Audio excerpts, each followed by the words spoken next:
New York, President Trump's first address to the United Nations, the world body he once said risked becoming an irrelevant salon, will be a test of his America First agenda on global engagement, climate change and North Korea, but one topic, Iran, looms largest. Trump's speech on Tuesday, and a series of meetings he will hold next week with foreign leaders gathering here at the annual UN General Assembly, are freighted with expectations that the U.S. leader wants to pull away from the 2015 UN-backed nuclear deal with Iran. Trump faces an October 15 deadline to say whether Iran is complying with terms of the deal and whether he considers the agreement to be in the U.S. national interest.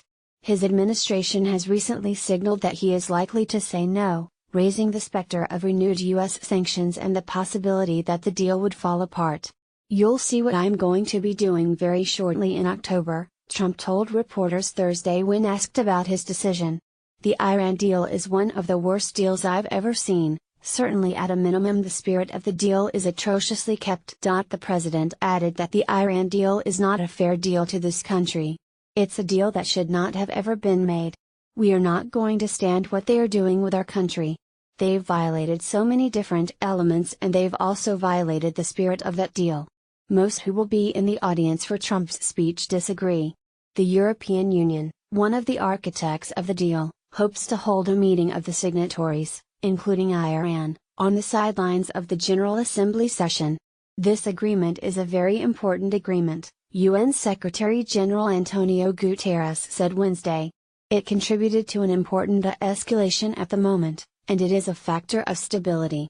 And it's my opinion that all parties should do everything possible for this agreement to be preserved." White House officials sketched out an ambitious series of events for Trump, including bilateral meetings Monday with French President Emmanuel Macron and Israeli Prime Minister Benjamin Netanyahu. Trump is expected to focus on Iran's destabilizing behavior, including its violation of the sovereignty of nations across the Middle East, National Security Advisor H.R. McMaster told reporters Friday. The president also will have lunch with Guterres, and he'll meet with leaders of Jordan, the Palestinian Authority, the United Kingdom, Egypt, Turkey, Afghanistan, and Ukraine.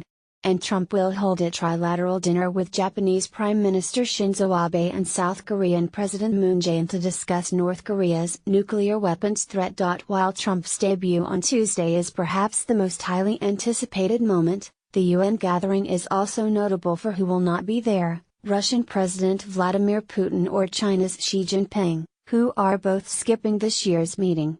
Aung San Suu Kyi, the de facto head of Burma, also will not attend amid a spate of government-backed ethnic violence in that country that has drawn international condemnation. Trump has been a skeptic of international organizations such as the UN and NATO.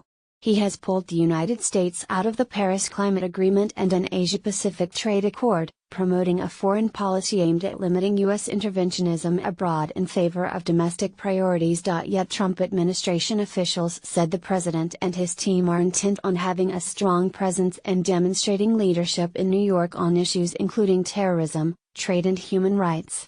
Vice President Pence and U.S. Secretary of State Rex Tillerson will join Trump in the U.S. delegation.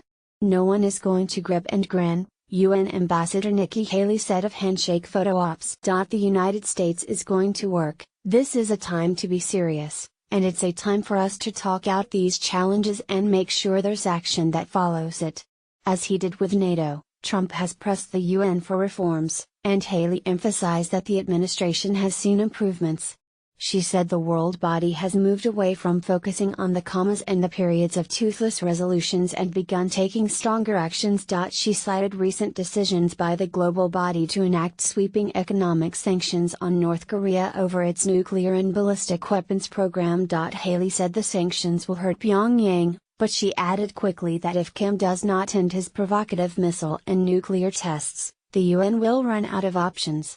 Having said that, I have no problem kicking it to Defense Secretary James Mattis because I think he has plenty of options, she said, alluding to military power. The administration has options on Iran, too, which has colored Trump's engagement with U.S.